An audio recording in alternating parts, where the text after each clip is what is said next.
Hello, everyone, and welcome to today's session.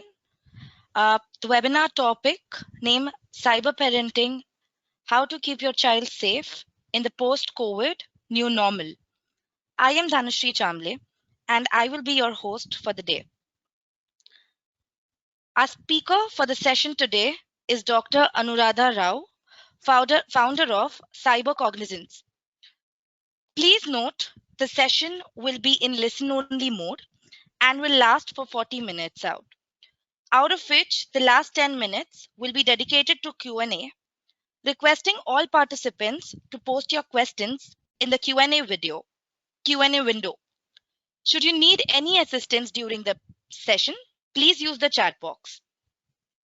Also, we do have two criteria for certification. One, participants need to attend the complete webinar. Two, fill the survey and the right answer to the 3 questions based on the webinar, which will be sent to you one day post the webinar. A quick update to all our women attendees today. As we celebrate Women's History Month, EC Council is happy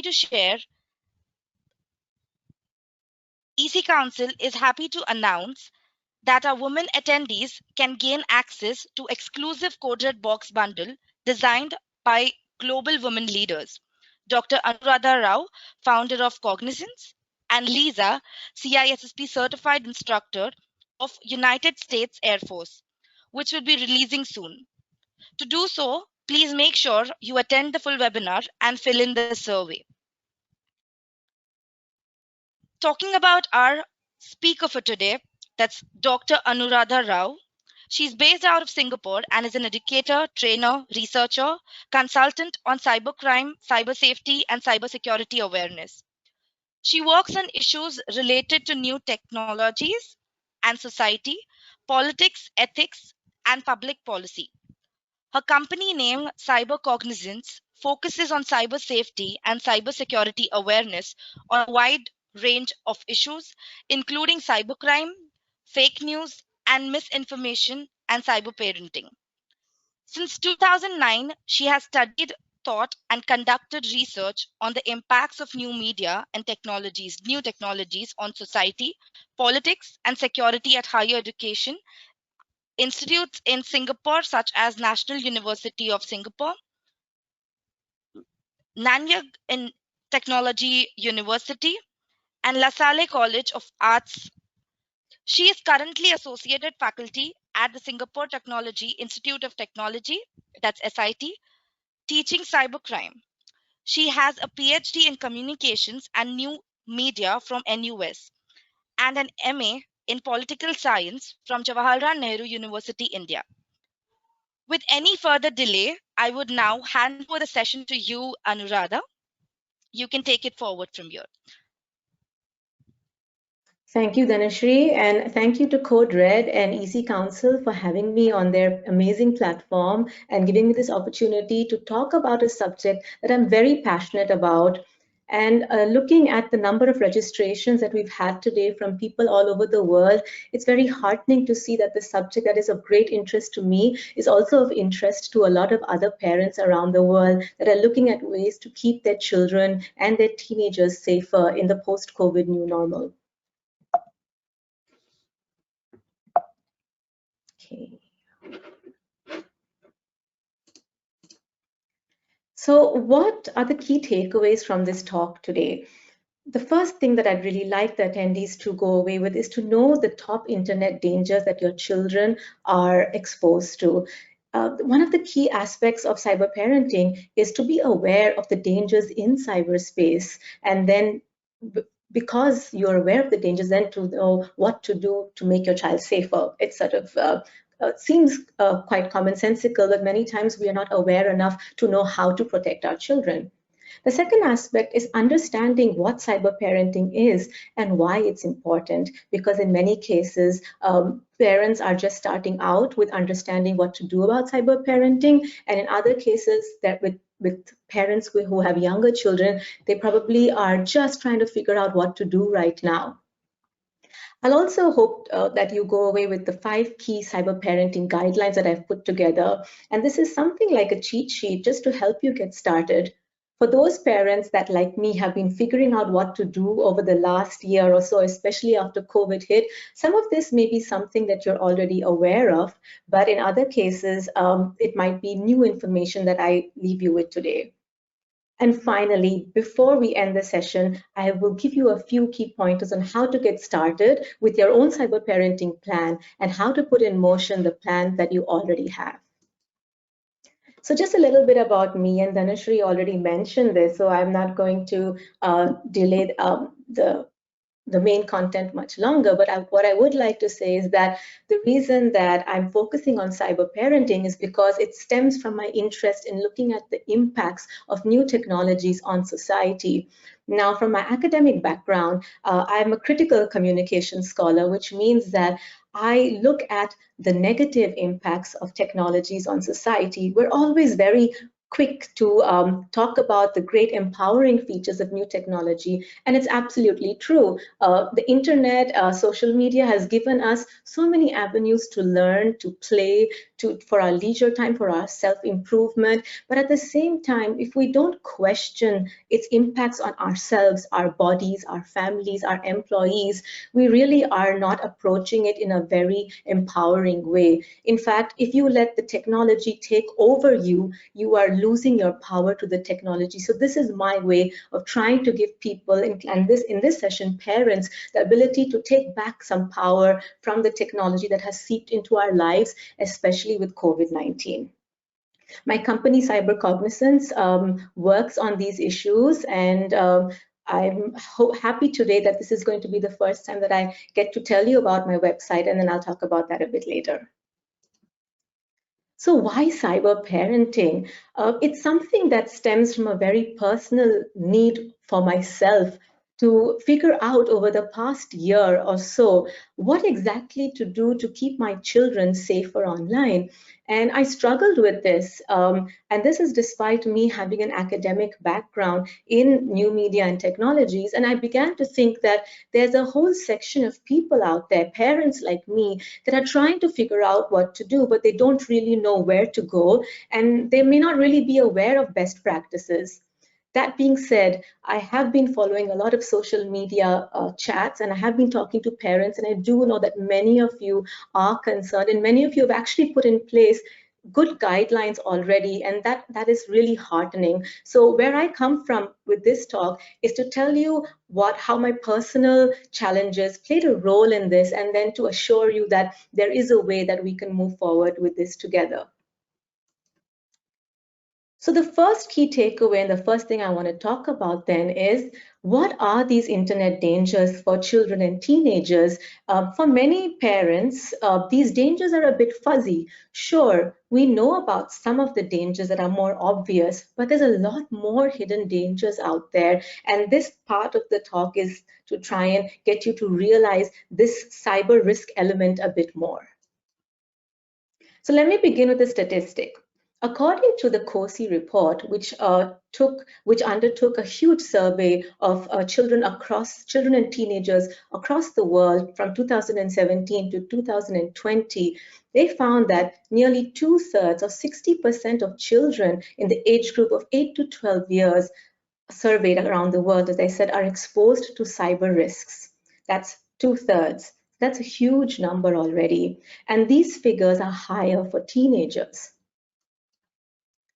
Now, what did they find were the top cyber risks for children in this age group? So the first thing was cyberbullying. And this may seem quite apparent to many parents who are worried about their child's safety online. So cyberbullying did emerge as one of the key risks.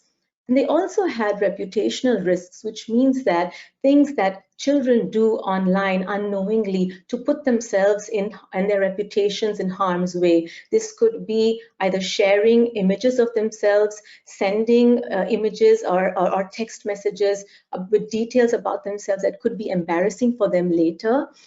It also highlighted that children were increasingly exposed to risky content, so violent or sexual content in nature that we generally would not want children in a certain age group to have access to earlier than they really need to. Then there were various other kinds of cyber threat, including threats of verbal threats or verbal abuse, as well as physical threats such as stalking and harassment. Then there's other things like risky contact, which involves either online contact that actually moves offline and could be risky, say if it's with a stranger. And then you have gaming and social media disorders. So these are just some of the risks that our children are facing online. Cyberbullying is something that has really been increasing. It's been on the rise for the past few years, but again, like everything else with COVID, the situation seems to have got worse. This is something that I wrote about in a commentary last year as well. And the idea was to highlight the fact that cyberbullying doesn't just happen among school children, it also happens among teenagers and unfortunately, increasingly among adults as well. Now, it's common knowledge for most of us that COVID-19 has brought about an unprecedented surge in social media and internet usage. Now, what that does is directly correlate to the increase in cybercrime and cybersecurity issues around the world. So why does this happen? This is because with the larger number of people that are online, the surface threat area or the number of potential targets increases. Cybercrime has jumped. This is a statistic from Singapore, which shows that cybercrime jumped more than 50% in 2019 itself. And so you see from reports around the world that cybercrime has jumped exponentially higher, which means that anyone who's on the internet, including children and teenagers, is at risk. Now, you may be thinking, cybercrime, how does this affect me or my children? So let me tell you a little bit about how it does.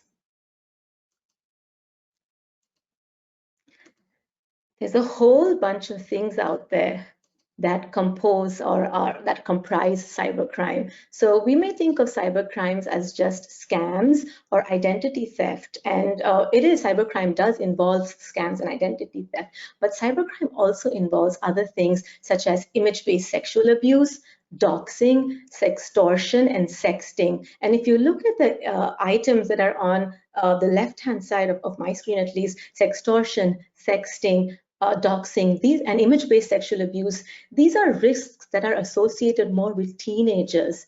And so these are all actually cyber crimes that can be legally, you can have a criminal booked under a cybercrime law for this. And so you see that our children and teenagers, when they engage in risky activities without knowing the dangers, that they could be potential victims of cybercrimes. Misinformation.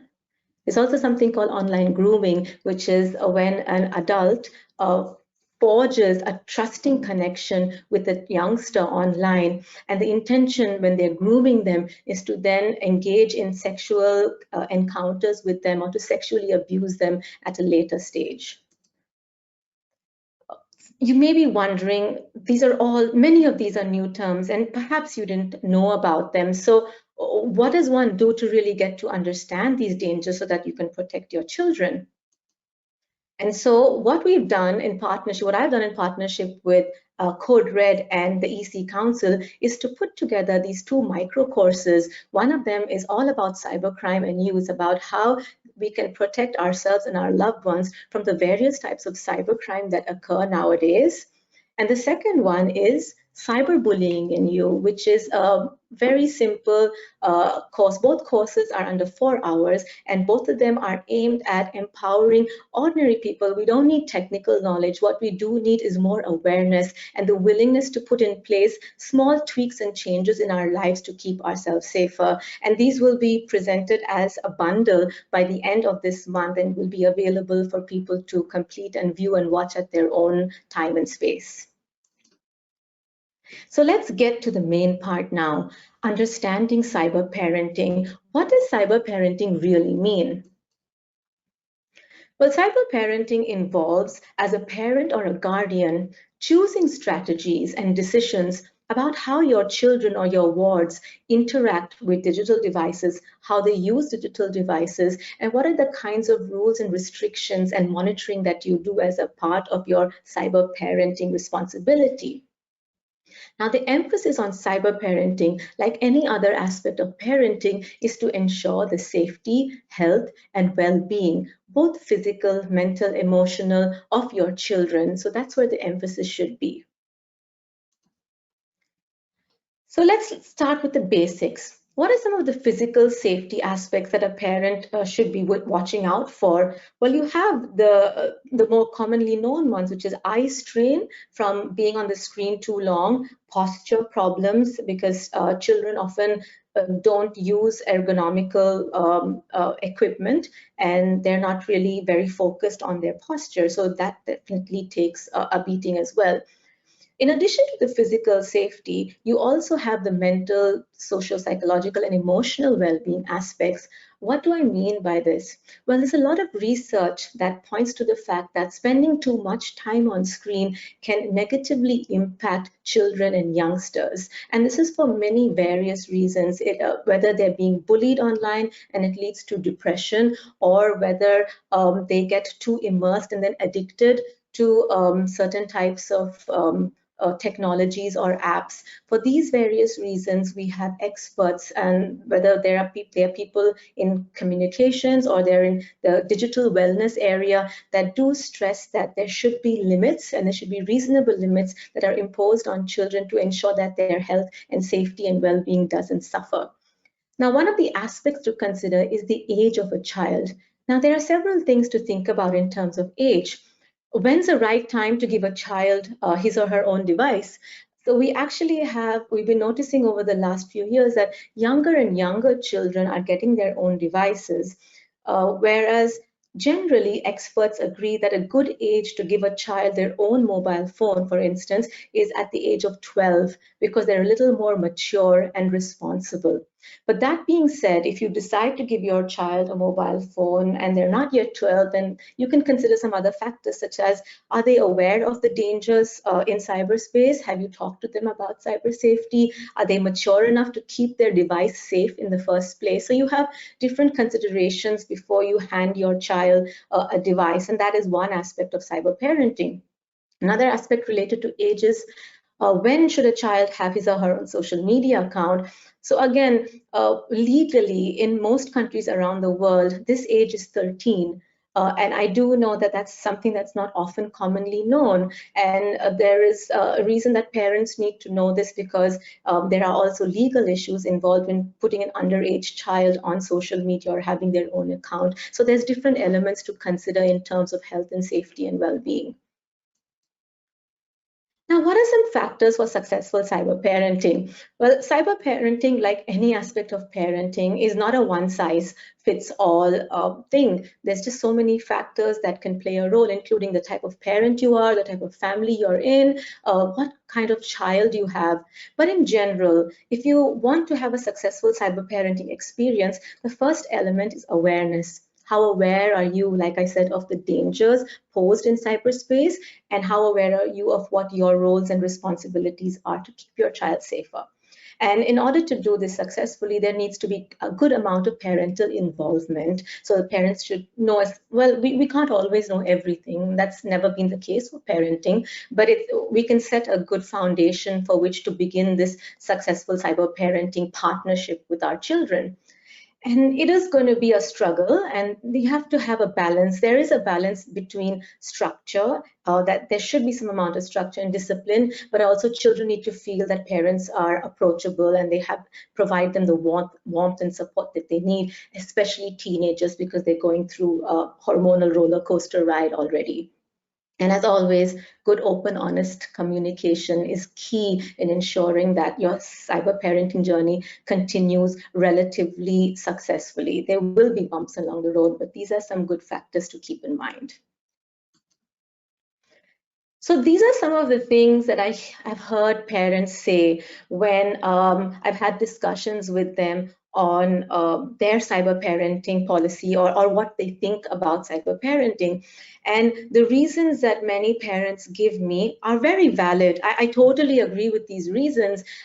Kids are smarter than us. They know much more than us about what's happening online, and they can definitely circumvent a lot of the rules that we put in place. And it is true that schools do teach children cyber safety, which is excellent. I know my children have cyber safety classes in schools. But then you also have, increasingly with COVID, different issues in the sense that you have parents that really don't have the time anymore because life has got even busier, or because children are at home longer and longer because of lockdowns or because of social distancing. And so these are a lot of valid reasons to for parents to be a little apprehensive about how to get started with cyber parenting. So I'd like to say that this is all valid, but there are ways that we can overcome this, and then I'm going to tell you how we can.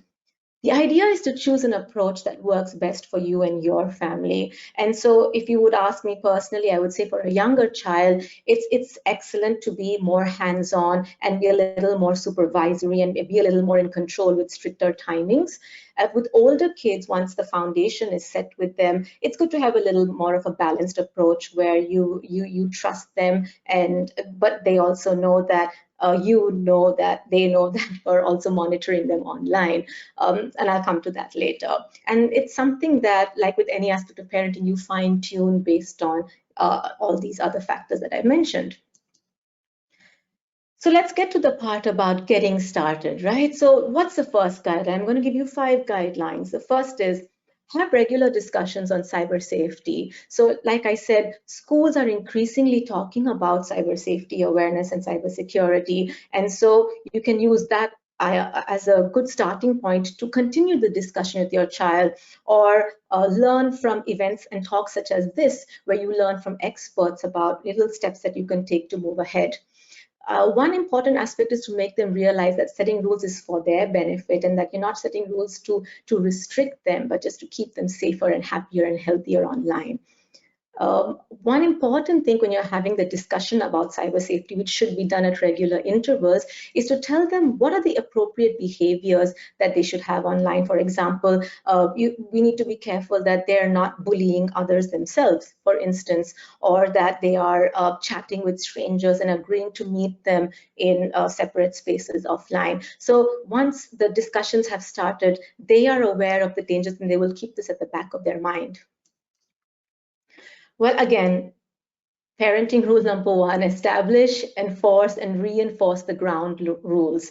I think it's very important for children to understand what is off limits. Like I said, risky content, content that is too sexual or too violent or age inappropriate. That's something that they should know is off limits. They should know that the kind of behavior, the kind of discussions, the kind of tone they have online is really important if we all need to respect each other and be empathetic online.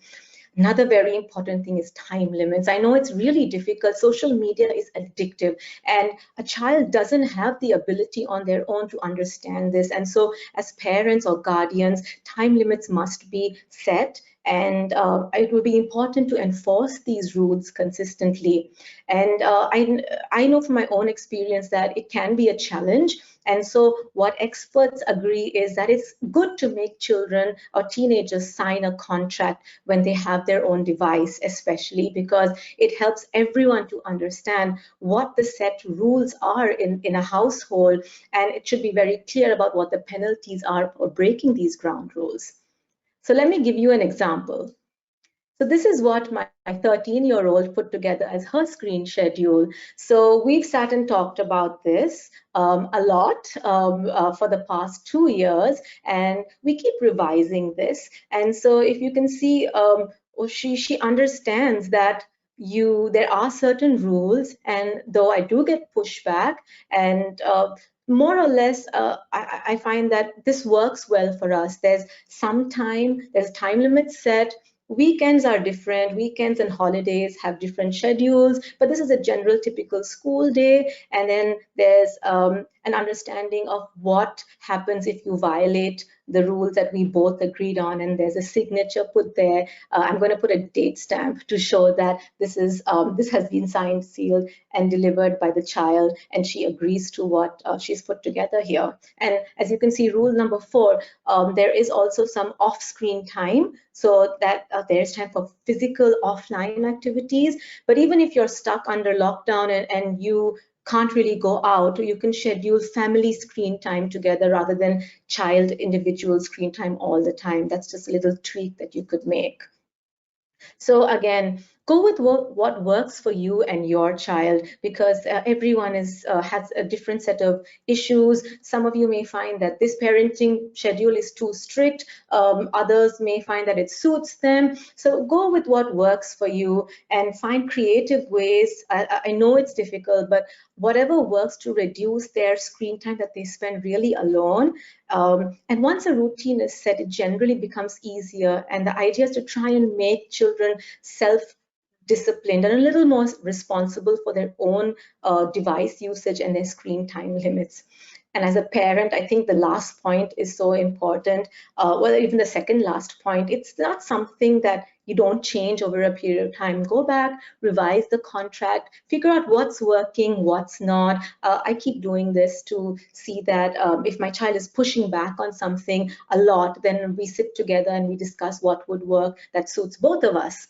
And then finally, choose your battles wisely. Sometimes we need to give in to the lesser of the two evils, and that's up to each parent, because ultimately you are the boss and you get to decide what happens in your household.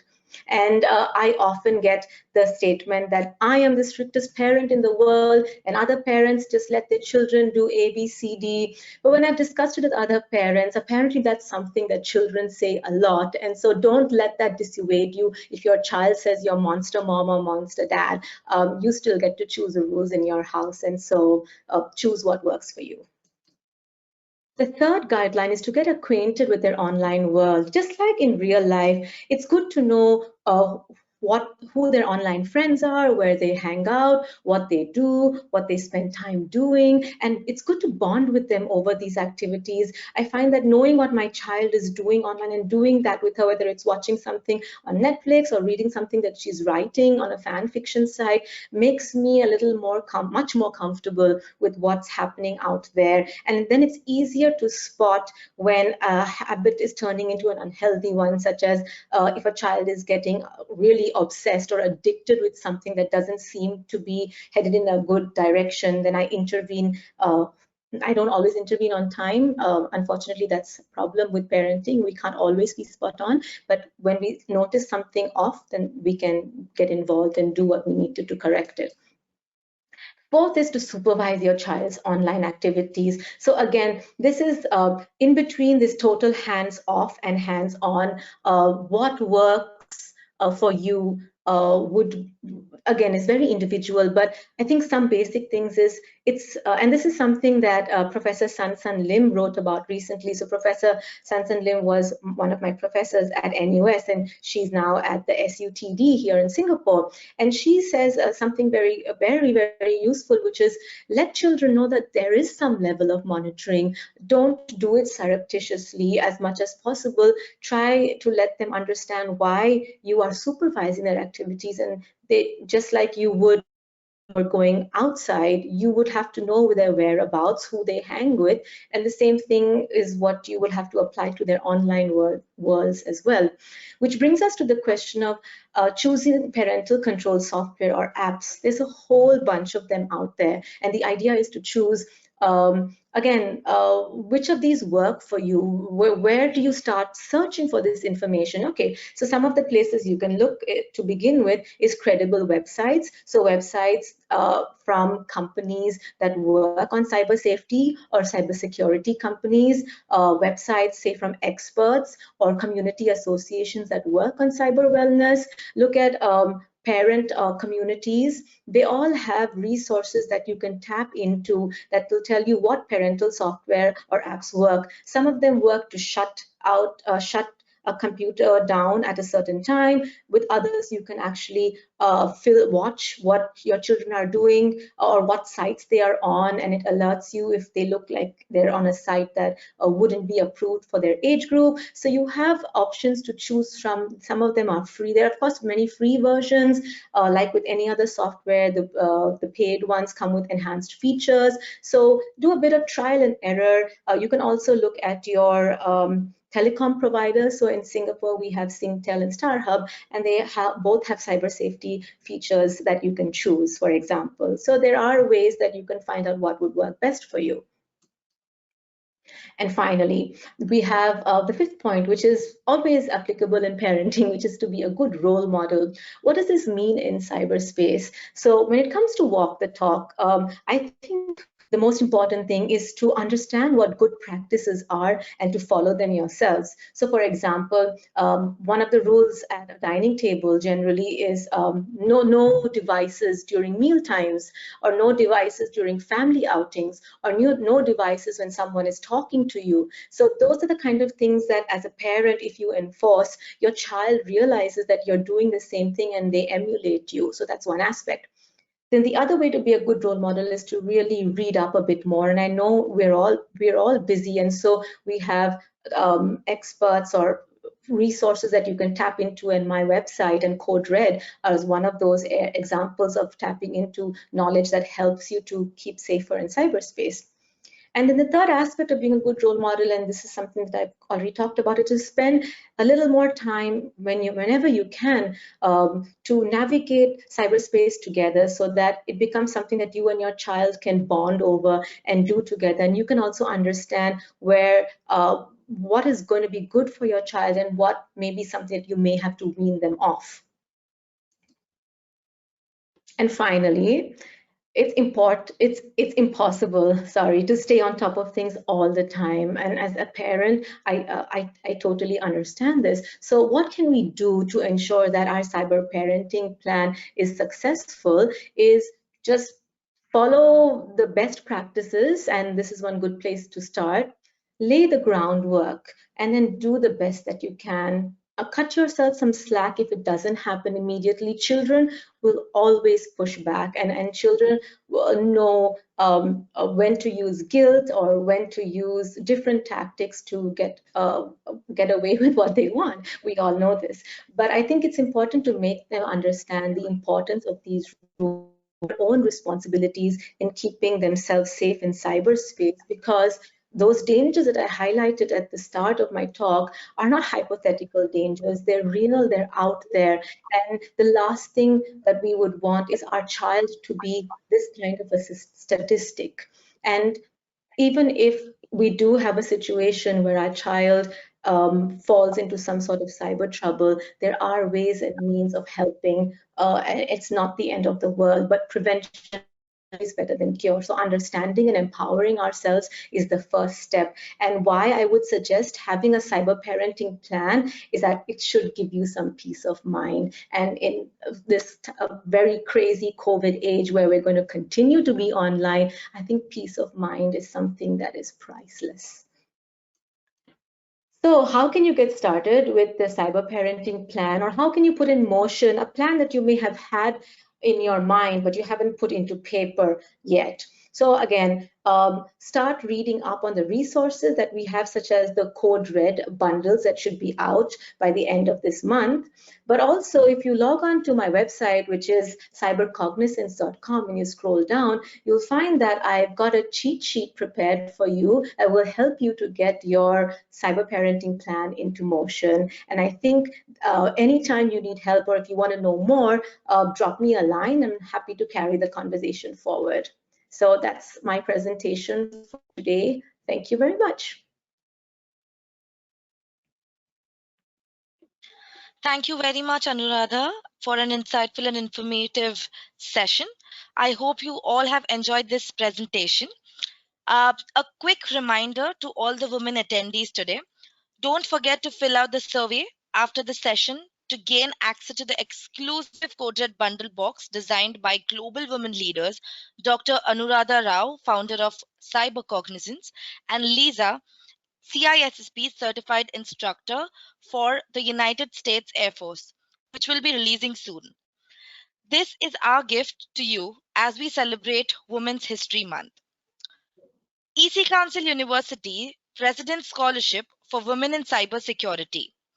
To further our efforts to empower women, we proudly announce a dedicated women's oriented program assisting new and current undergraduates and graduates with tuition assistance worth $2,500 to reach their future endeavors.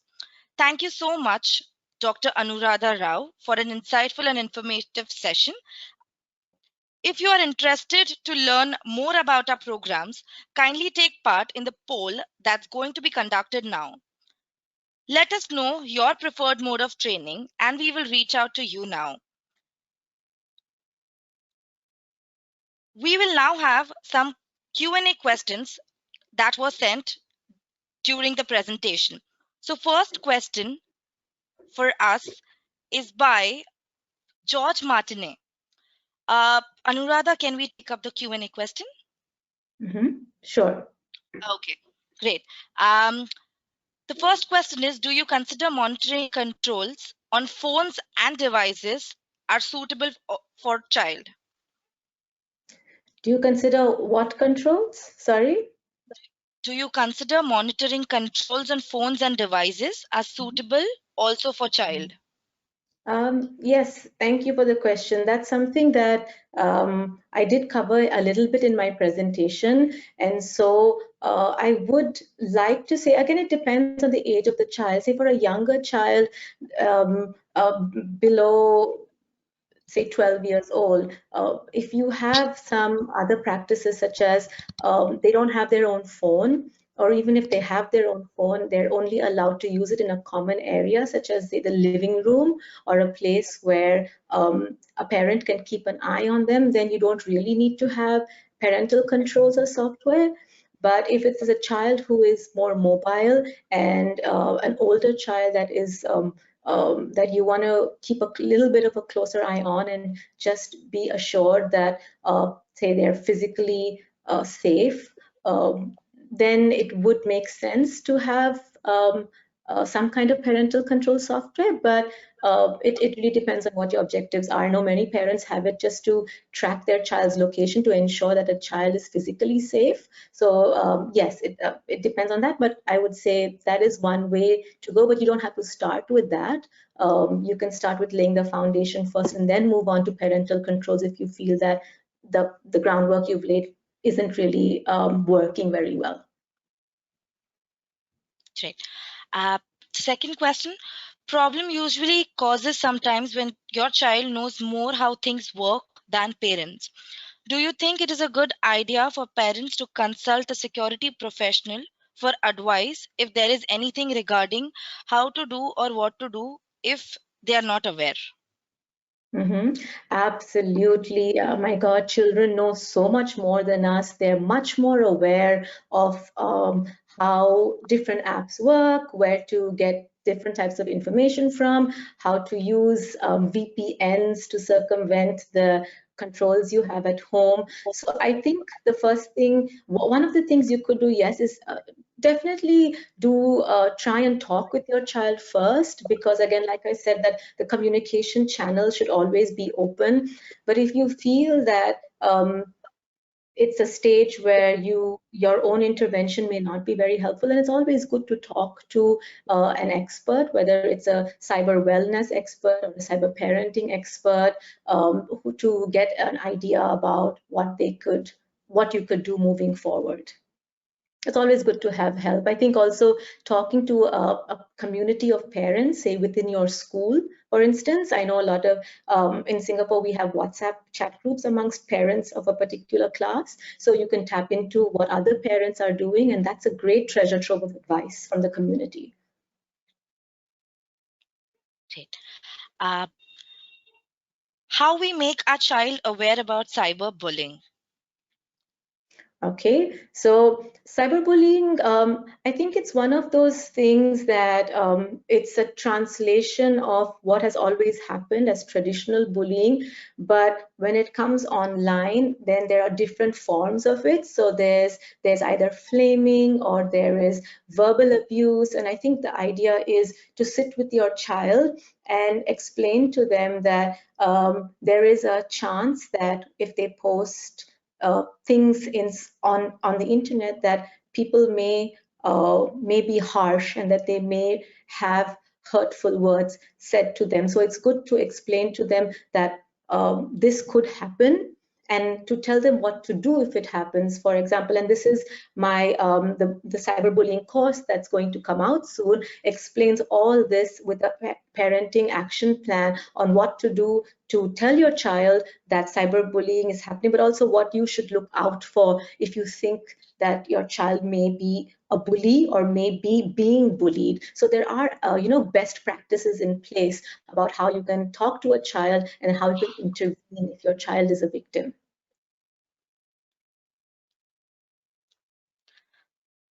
I use Google Family Members Parenting. Is that safe and secure? Yes, absolutely. I think the idea is, and there's a lot of different software out there, and I'm not an expert on all the different options out there. That's something I think different. It will depend on what you decide to choose. As far as I'm aware, if you choose a reputable brand and a reputable company, then you're in safe hands. So that's one thing to always do, is to look, if you're looking at whether it's Google Wi-Fi. So I use Wi-Fi routers that have built-in safety features. So you can use the family sharing features on Wi-Fi routers as well to kind of put timing restrictions for your child. So that's another way that you could go, which is through the Wi-Fi provider as well, or the Wi-Fi router. What should I do if my child is exposed to cyber extortion? Okay, that's a great point. So cyber extortion and is generally involves having your child or anyone being blackmailed, and it's often it's often because they may have inadvertently shared compromising images or information of themselves, and this puts them in a very difficult predicament, excuse me. So one of the things that if you find out that your child is being extorted, then the first thing that you need to do is to sit and talk to your child, support them, comfort them, thank them for confiding in you, and again, work with their school, if they're in school or college, work with a cyber expert to then decide on the ways forward, because once you engage with a blackmailer, then you're encouraging them, and things could get really messy. So it's good to involve, if need be, the police, because cyber extortion or cyber extortion is a crime, and so you would need to involve the authorities as well.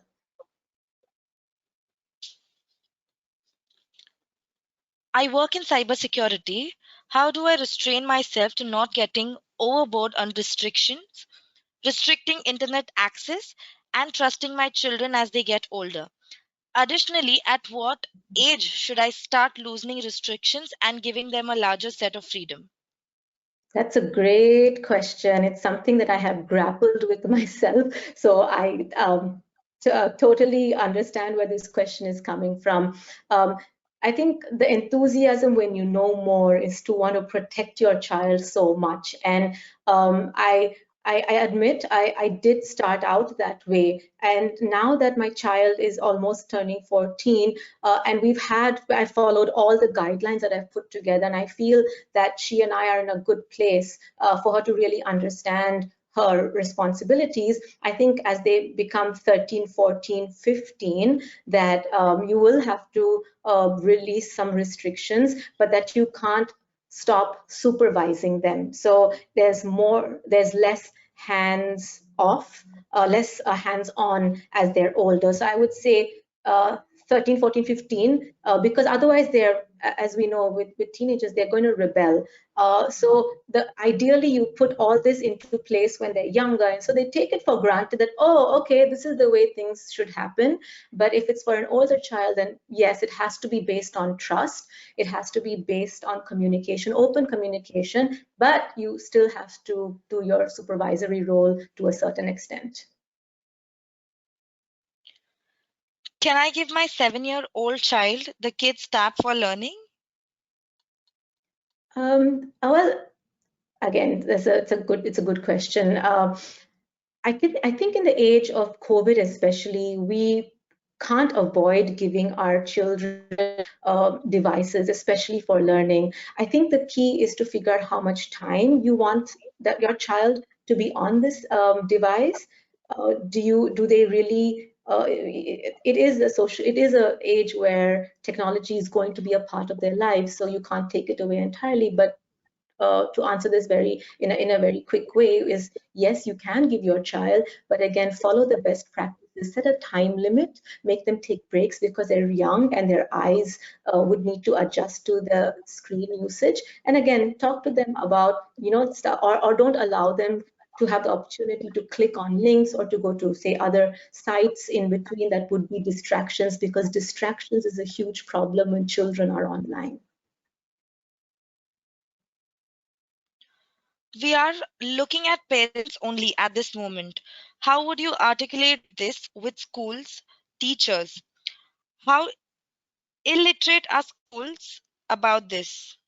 Mhm. Okay, good question. Again, it depends on where you are, which, I don't know which country or city you're from. I think here in Singapore that there's really an increased awareness within schools. Curriculum in both local and international school has elements of cyber safety awareness. And so I think one huge part of the cyber parenting battle is when schools or educational institutions are involved. But if you're if you're in a location or if you're in a place that doesn't really have this yet, then you could be the advocate to discuss this with your school. Maybe start a parents group together and get an expert involved with trainings or maybe put this as an extracurricular activity. I think ultimately the school doesn't do this yet, then it might be a great opportunity to introduce it to the school that your children are at. What is a probable age of child where he or she can own a cell phone or a tablet? Okay, so experts generally agree that 12 years is a good age to give a child their own phone. I think that is because they start becoming more mobile and they'll have to, say, either take public transport or travel from place to place. So you want to be able to keep a track of where they are just to ensure they're safe. That being said, I do know that people are giving their children devices at a younger age. So it depends on the parent, but cognitively, for their development, for their emotional well-being and mental health, they do say that 12 is a good age for a child. Well, not before 12 at least. Is it possible to enlighten members interested on approaches we can apply in securing children with disabilities online? That's an excellent point. I actually, that's a great point. I actually haven't really worked on this yet, but it is something that I would think about further. So thank you for that suggestion. I would have to do a bit more research on this. Then you're welcome to drop me a line and we can take this conversation forward. Do you know UK videos for child protection? Do you think real examples for what can happen is a good idea? I also work on cyber and disgraceful. I see parent comprom- compromise that are so incredible that it scares. What do you think about minors' photos on platforms, Instagrams, YouTube, and privacy controls? Okay, I think there are two questions here. The first question, if I understood it correctly, was do you think how graphic should cases or examples be for children?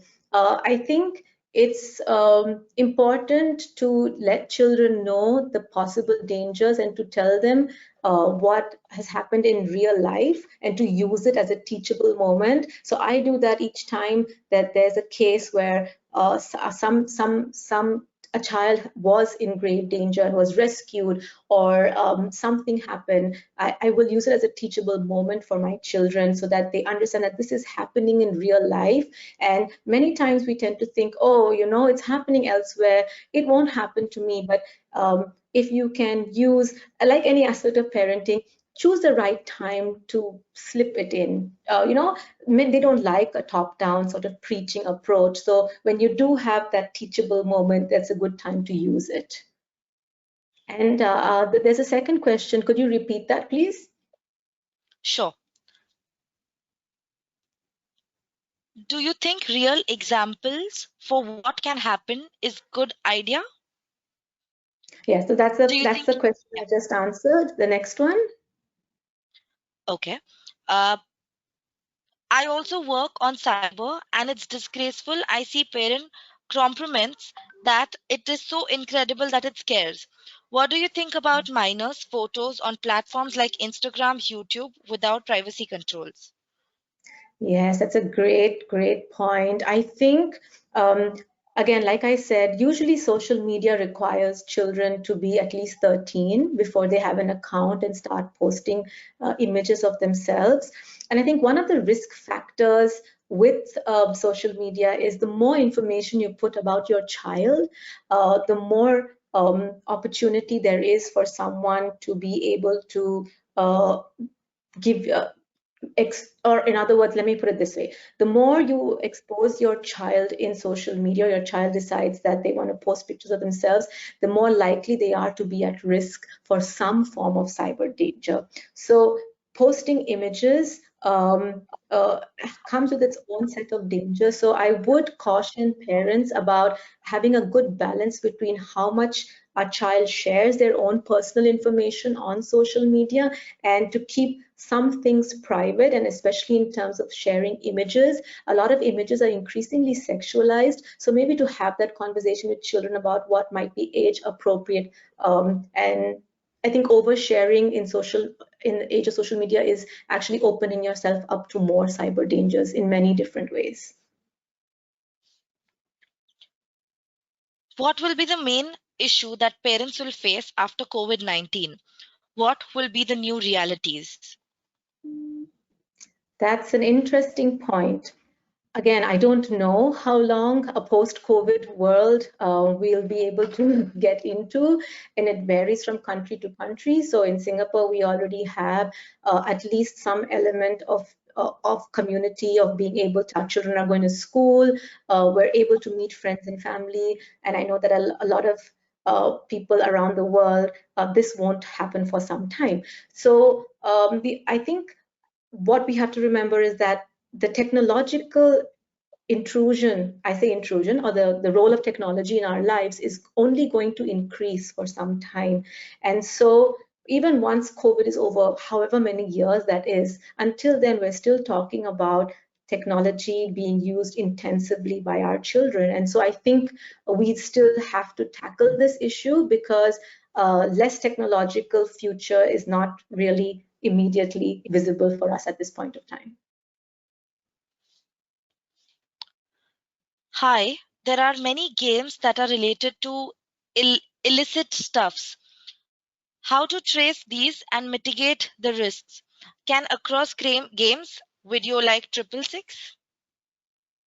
Okay, good question. I'm not a gaming person, so I can't really answer specifically about the type of games that may be dangerous.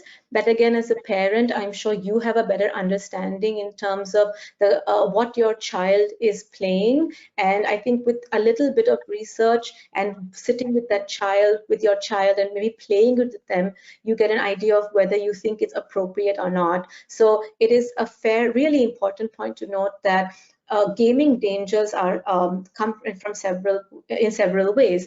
One is that your child could be addicted to them, which is a whole new set of problems. Another aspect is that they're exposed to risky content, risky contact, and there's a lot of different that kind of risk associated with games as well. Online gaming also has a lot of cyberbullying as well. So you see there are different aspects of gaming that you have to look out for, but your child may be playing a game that is safe and sound, developmentally useful. But even if they're not playing something that you entirely approve of, it's good to have that talk with them and to see what compromises you can come up with to make gaming safer for them. Because you can't take it away and you shouldn't take it away. You should just have a discussion about what works and what doesn't.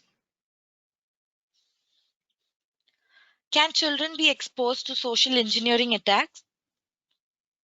Yeah, so let's talk about what social engineering attacks mean for the rest of the audience. So social engineering refers to cases where a situation where you usually have a fake profile or a fake ID and someone that is working to build trust. So you see this in the case of love scams, you see this in the case of financial frauds. And so yes, if you have an older child and they are say talking to strangers online, they could be catfished.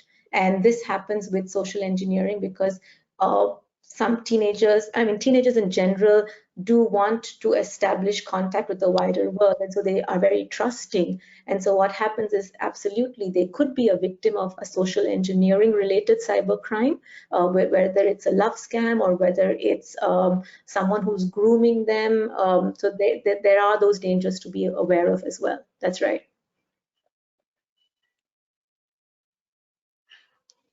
What are platforms doing to help cyber parenting? Okay, so it depends on what platforms you're talking about. If you're looking at, okay, let me break this down. So if you're looking at the work that say I do, so my company is doing work and we would work with other platforms that are working to keep people safer. In Singapore, we have the Media Literacy Council that works on cyber parenting issues. We have something like called Touch Community Services that works on cyber well-being. And these all require parents to work with whether it's schools or experts or community associations or universities to work together to try and keep our children safer. So it's a matter of knowing where these partnerships are happening and to see which you would like to tap into to get more knowledge and resources. Those were all the questions we had. Thank you so much, Anuradha, again, for answering those questions and for your great presentation. It was a pleasure to have you with us today. So, this concludes the webinar. Thank you all for attending. We hope that you've learned and enjoyed this presentation. Now, you all can end the webinar. Thank you. Thank you.